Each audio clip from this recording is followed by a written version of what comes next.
যাওক মই বৰ্তমান উপস্থিত আছোঁ ঐতিহ্যমণ্ডিত দেৰগাঁৱৰ যি নেঘেৰিটিঙৰ শিৱদৌল আছে শিৱদৌলত মই উপস্থিত আছোঁ আৰু দেখা গৈছে যে 1751 খ্ৰীষ্টাব্দতে স্বৰ্গদেউ ৰাজেশ্বৰ সিংহই প্ৰতিষ্ঠা কৰা এই যি শিৱদৌল আছে শিৱদৌললৈ ৰাজ্যৰ ভিন্ন প্ৰান্তৰ লোক আহে আৰু ইয়াত তেওঁলোকে নিজৰ পূজা অৰ্চনা আগবঢ়ায়।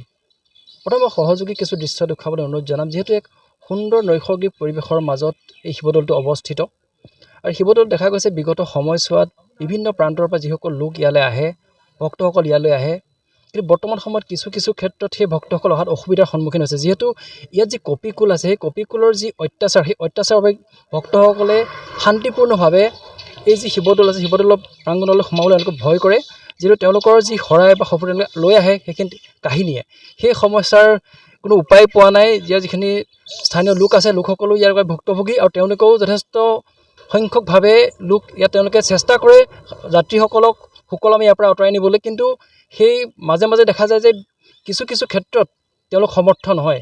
কি ক'ব এই ক্ষেত্ৰত? আচলতে ঠিক আপুনি কোৱাৰ দৰে কথাটো একেবাৰে সত্য। কপিকুলৰ অত্যাচাৰটো বাঢ়িছে যিটো প্ৰডাকশ্যন আচলতে প্ৰডাকশ্যনটো তেওঁলোকৰ হাই সেইকাৰণে 2টা বছৰত প্ৰায় 3টামান পোৱালি জন্ম হয়।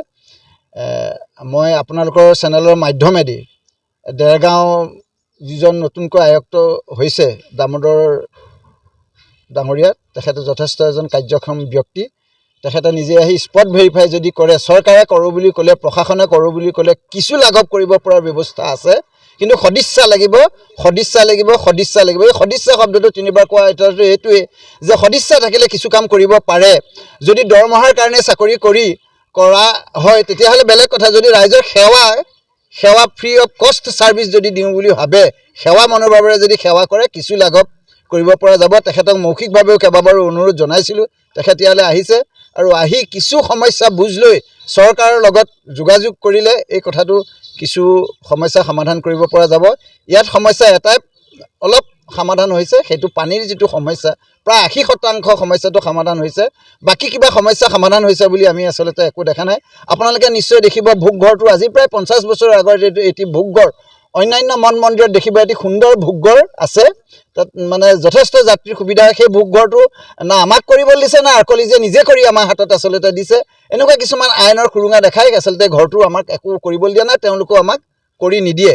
এইটো যে পৰ্যটকৰ আকৰ্ষণস্থলীৰ কাৰণে এতিয়া আচলতে গেষ্ট হাউচটো বনাব পাৰে। অন্যান্য ধৰ্মীয় অনুষ্ঠানত যথেষ্ট গেষ্ট হাউচ আছে যিটো ধৰ্মীয় অনুষ্ঠান এতিয়া মানুহে সৃষ্টি কৰি লোৱা।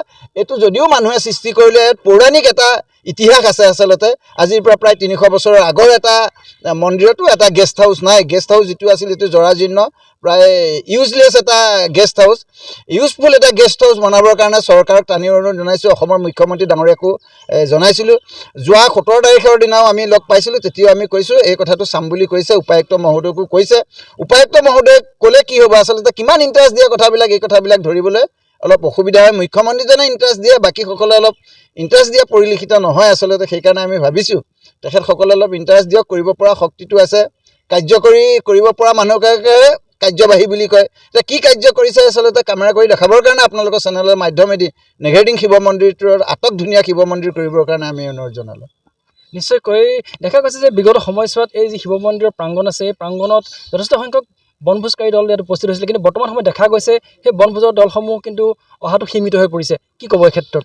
সীমিত মানে নাইকিয়াই হ'ল। ইয়াতে বান্দৰৰ যিখিনি উৎপাত সেই উৎপাতক আহি পেলাই বনভোজ খাব নোৱাৰে। তেওঁলোকে খাবলৈ নাপায় চব পেলাই জ্বলাই সকলো শেষ কৰি দিব। নাইকিয়াই হ'ল এতিয়া কম বুলি নহয় আক্ৰমণ কৰিছে আকৌ কামুৰিছে কুঁহিছে শৰাই সঁফুৰা আনিব নোৱাৰে মন্দিৰ নাপায়হি সেইখিনি পেলাই দিয়ে। ইয়াৰ পৰা শৰাইখন প্ৰসাদকেইটা লৈ গ'লে প্ৰসাদকেইটা টানি লৈ গুচি যায়। অন্তত মানুহকো অপকাৰ কৰে। ইয়াত চাকি এগছ দিব নোৱাৰে চাকি গছ লৈ গুচি যায় বান্দৰে। এনেকুৱা ধৰণৰ কথা হৈছে।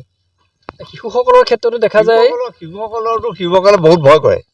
শিশুসকলক আনিবলৈ ভয় কৰে। একদম হেঁচা মাৰি বহুত হেৰিয়াত আদৰ কৰি পেলাই বহুত হিচাপত লৈ আহে। শিশুসকল আহিবলৈ ভয় কৰে আৰু সেই ভয়ে সেই শিশুসকলক কেতিয়াবা দিগদাৰি কৰিছে।